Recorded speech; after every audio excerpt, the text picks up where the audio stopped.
Uni. Eine Institution, die dazu da ist, um dich aufs Leben vorzubereiten, uns Wissen zu schenken, uns für die Zukunft zu rüsten. Aber lass mich dir die Wahrheit sagen. Das ist eine Lüge.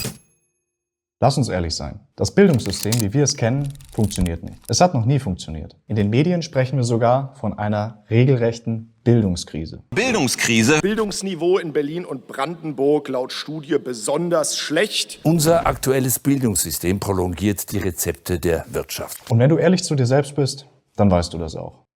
Aber hast du dich nicht auch schon mal gefragt, warum sich da nichts ändert? Es ist mehrfach bewiesen, dass Frontalunterricht in der Vorlesung nichts bringt. Eine Studie im Auftrag der Friedrich-Ebert-Stiftung zeigt zum Beispiel deutlich, dass Frontalunterricht überhaupt nicht mehr zukunftsfähig ist. Aber warum läuft es dann immer noch so?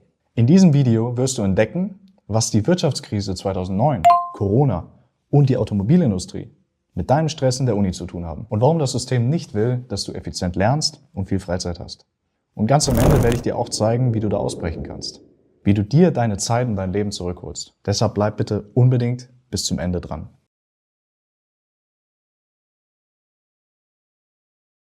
Das Bildungssystem, wie wir es kennen, ist nicht dafür gemacht, dir zu helfen. Es ist dafür gemacht, dich zu beschäftigen, dich zu stressen und letztendlich dich auf ein Leben in kalten Büroräumen vorzubereiten. Gehorsam, angepasst, bereit für ein gigantisches Netzwerk zu funktionieren, welches du nicht einmal kennst. Und dieses System will nicht, dass du ausbrichst. Es will keine Rebellen. Es will Zahnräder für seine Maschine. Und weißt du, was das Schlimmste ist? Es funktioniert wahnsinnig gut. Jeden Tag werden junge Menschen auf der ganzen Welt in Unis gesteckt, die ihnen beibringen, wie man auswendig lernt, anstatt zu verstehen. Wie man gehorcht, anstatt zu hinterfragen. Es geht darum, dass du kurzfristig etwas auswendig lernst, damit du eine Prüfung bestehst und dann in ein paar Wochen alles wieder vergisst. Kennst du die Vergessenskurve von Ebbinghaus? Es ist wissenschaftlich bewiesen. Der Großteil dessen, was du in einer typischen Vorlesung hörst, verschwindet innerhalb von wenigen Wochen aus deinem Kopf. Komplett weg. Warum?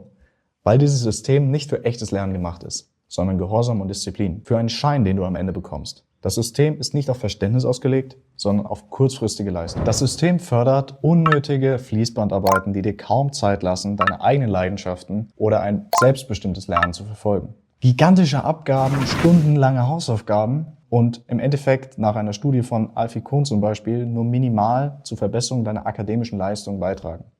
Und die These dahinter, das Bildungssystem arbeitet gegen dich. Aber warum ist das eigentlich so?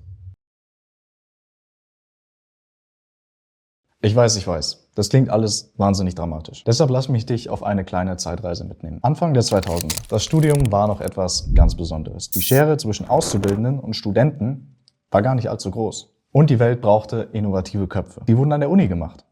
Es war ein Ort der Freiheit, der Kreativität, der Entfaltung. Es war mehr als nur ein Mittel zum Zweck. Es ging darum, echtes Wissen zu schaffen, Fragen zu stellen und Antworten zu finden.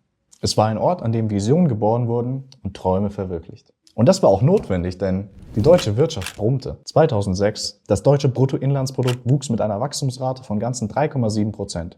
Zum Vergleich, in 2023, das Bruttoinlandsprodukt sank nach Berechnungen des Statistischen Bundesamtes in diesem Jahr um 0,3% im Vergleich zum Vorjahr. 2008 sank die Arbeitslosenquote auf nur 7,8%. Und noch im selben Jahr etablierte sich Deutschland als führende Exportnation, gerade in der Automobilindustrie. Es wurde ein System geschaffen, welches uns von dort an tragen sollte. Gute Arbeitskräfte aus der Uni wurden gut bezahlt. Studenten hatten eine Zukunft. Doch dann das Jahr, in dem sich alles veränderte. 2009 die Wirtschaftskrise. Qualifizierte Arbeitskräfte wurden zu teuer. Kurzarbeit war an der Tagesordnung und die meisten verloren komplett ihre Stelle. 2020 die nächste Krise. Corona. Restaurants mussten schließen, Kinos. Viele Arbeitnehmer verloren ihr Einkommen und konnten ihre Familien nicht mehr ernähren. Trotz gutem Abschluss. Aber jetzt haben wir 2025. Es läuft doch wieder, oder? Ganz im Gegenteil. Deutschland ist auf dem absteigenden Ast. China und Japan haben uns sowohl in der Produktion als auch im Export von Autos längst überholt. Gerade die skandinavischen Länder wie Finnland und Dänemark lassen uns in Sachen Digitalisierung links liegen. Die deutsche Wirtschaft geht bergab. Und das Schlimmste, wir Studenten müssen es ausbaden. In den USA sieht es sogar noch düsterer aus. Die steigende Verschuldung durch Studienkredite bindet Absolventen oft jahrzehntelang an Rückzahlungen. Viele Hochschulabsolventen landen trotz guten Noten in schlecht bezahlten Jobs, die nichts mit ihrem Studium zu tun haben, weil ihnen praxisnahe, übertragbare Fähigkeiten fehlen. Das heutige Studium ist ein verzweifelter Versuch, sich an unseren bisherigen Boom festzuklammern. Studierende sitzen in Hörsälen mit hunderten anderen Studenten, hören sich Vorlesungen an, die sie danach wieder vergessen, die sie kaum berühren und hetzen von einer Prüfung zur nächsten. Der Fokus liegt nicht mehr darauf zu verstehen, sondern darauf durchzukommen. Und das Resultat ist erschreckend. Wir hatten in 2022 mehr als doppelt so viele Studenten wie Auszubildende. Und die Tendenz steigt. Das deutsche Bildungssystem hat ein einziges Kernziel: eine Flut an studierten, günstigen Arbeitstieren. So müssen wir um Arbeitsplätze kämpfen und Konzerne und die Regierung sparen massiv Geld. Das System will aber nicht nur günstige und viele Arbeitsmaschinen. Es will sie auch noch möglichst gestresst, überanstrengend und unglücklich. Denn mehr Stress bedeutet mehr Konsum. Am Ende des Tages bedeutet das mehr Umsatz für Großkonzerne. Studien zeigen deutlich, dass einer der Hauptgründe für den drastischen steigenden Konsum in einer Gesellschaft die sinkende mentale Gesundheit ist. Und ganz nebenbei, unabhängig von deiner Karriere und deinem Einkommen, ist es überhaupt das, was du willst? Du willst die Welt entdecken, du willst einen hohen Lebensstandard haben, du willst Zeit für deine Liebsten haben, du willst vielleicht eine Familie gründen, du willst, dass deine Eltern aussorgen, du willst Freizeit haben oder vielleicht dein eigenes Business starten. Aber wenn du so weitermachst wie bisher, dann ist das nicht drin. Aber zurück zum Thema. Jetzt wird's richtig düster. Selbst wenn du das System meisterst, selbst wenn du die besten Noten hast, du dich nicht stressen lässt und trotzdem noch genug Freizeit freischaufelst, gibt es keine Garantie, dass du davon profitierst. Die Realität: viele Absolventen sitzen auf gigantischen Schulden, zu viele gute Absolventen landen in schlecht bezahlten Jobs, Studierende werden von Azubis überholt und teilweise ausgelacht. Heißt das jetzt, dass du dein Studium abbrechen solltest? Ganz klar, nein. Aber lass mich dir eine Sache sagen. Es macht keinen Sinn, nach den Regeln dieses Systems zu spielen. Du wirst verlieren. Du musst das System austricksen und dir deine Zeit zurückholen.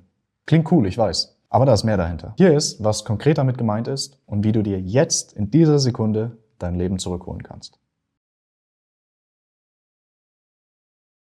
Eins ist klar: die Regeln spielen gegen dich. Aber du brauchst ein Studium. Andernfalls hast du keine Chance, die Jobs zu bekommen, die du eigentlich willst. Egal ob als Anwalt, Lehrer, Consultant, Banker etc.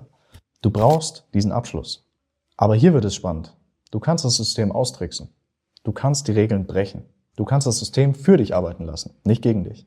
Laut einer Studie der Universität Dortmund nutzen bereits 63% der Studenten KI, um ihre Zeit irgendwie zurückzugewinnen. Die meisten relativ planlos. Aber obwohl sich KI langsam unter den Studierenden etabliert, ist es noch lange kein Standard an deiner Uni.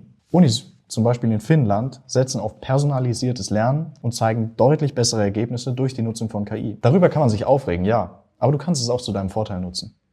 Stell dir vor, du hättest rund um die Uhr einen persönlichen Tutor, der nie müde wird, komplexe Themen in Sekunden erklärt und dich gezielt auf eine Prüfung vorbereitet.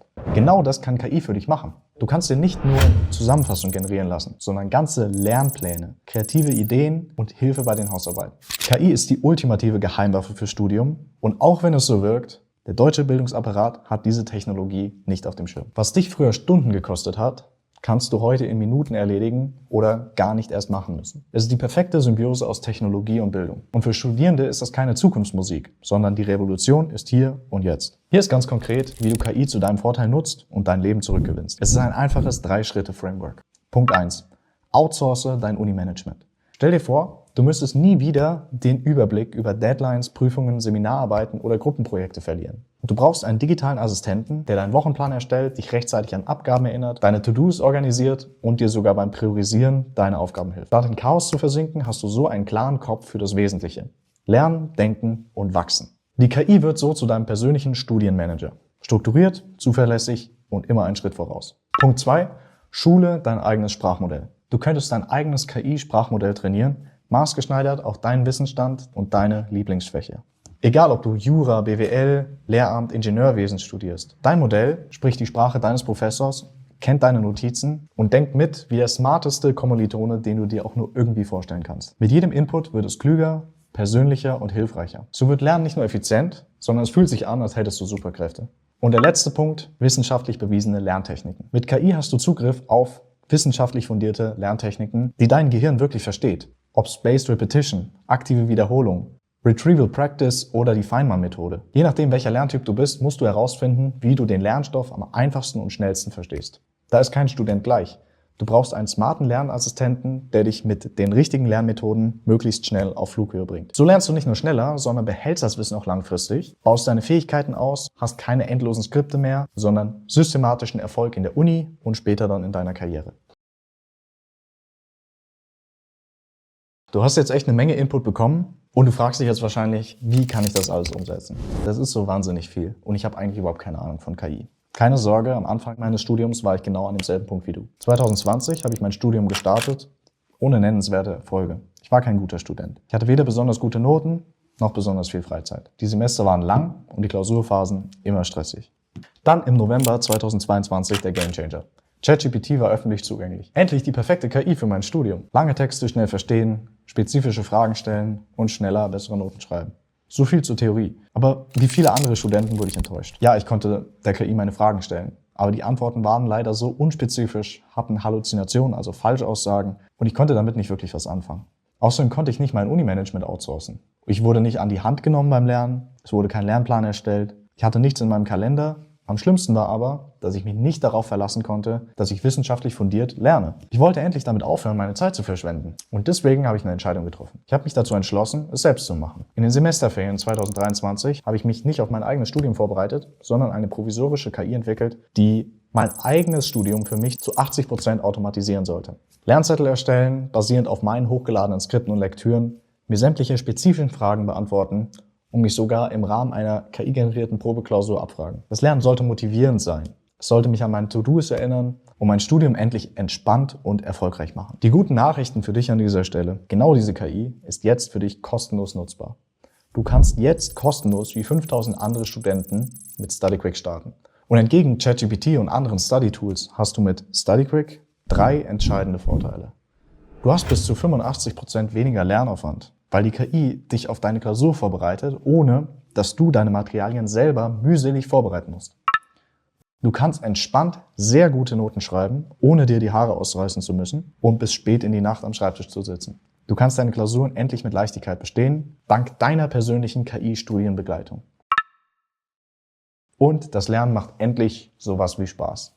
Es gibt keine langweiligen Wälzer oder monotone Skripte mehr. Du bekommst motivierende Lernformate wie attraktive Lernzettel, Chats, Quizze, anstatt ewig langen Texten und Dokumentenchaos. Lass nicht zu, dass der moderne Bildungsapparat deine Zeit und deine Energie stiehlt. Lass dich nicht ausbeuten und hol dir dein Leben zurück. Klick jetzt hier, um mit StudyQuick kostenlos zu starten. Ich wünsche dir ganz viel Erfolg dabei, bei deinem Studium und bei deiner Zukunft. Beste Grüße, Jonas.